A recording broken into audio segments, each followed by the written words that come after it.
Oh, today is October 3rd, and the reading is from The Language of Letting Go by Melody Beattie. And Getting Through the Discomfort, October 3rd. Surrender to the pain, then learn to surrender to the good. It's there and more is on the way, beyond codependency. Our goal in recovery is to make ourselves feel comfortable, peaceful, and content, happy. We want to be at peace with ourselves and our environment. Sometimes to do that, we need to be willing to face, feel, and get through discomfort. I am not talking here about being addicted to misery and pain. I am not talking about creating unnecessary pain. I'm talking about the legitimate discomfort we sometimes need to feel as we heal.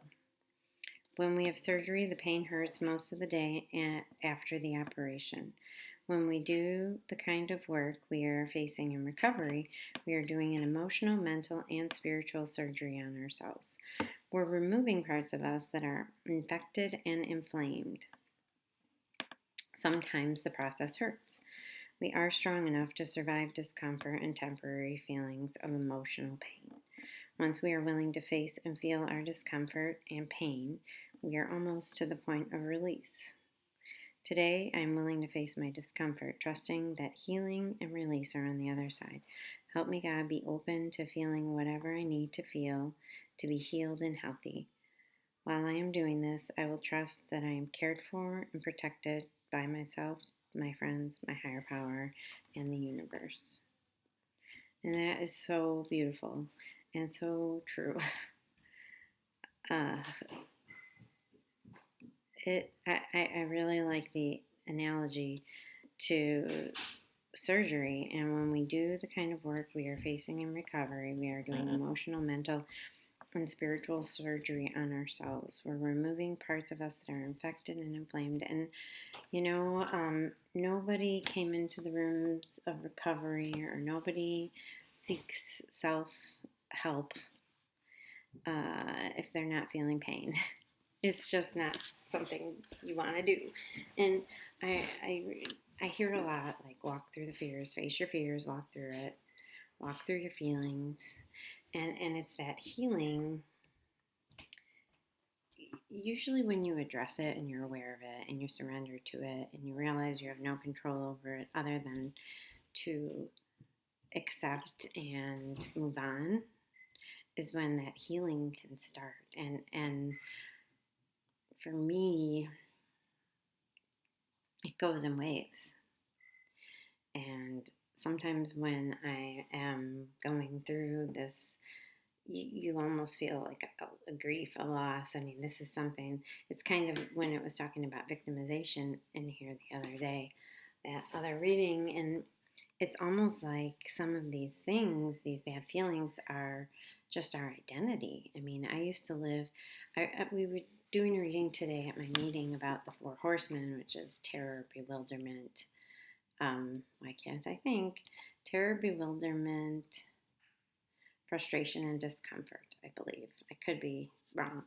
But I could get my big book, but I don't want to leave or pause or whatever. um, but I used to live like that. Like I used to constantly live in terror and fear and anxiety. And to have relief from that, I mean, it says it right here. Our goal in recovery is to make ourselves feel comfortable, peaceful, content, happy. And are you always comfortable, peaceful, and content? No. I don't think anyone is, even the Dalai Lama. Maybe I'm wrong, but I think everyone has moments of uncomfortableness, of discontent, of it's life.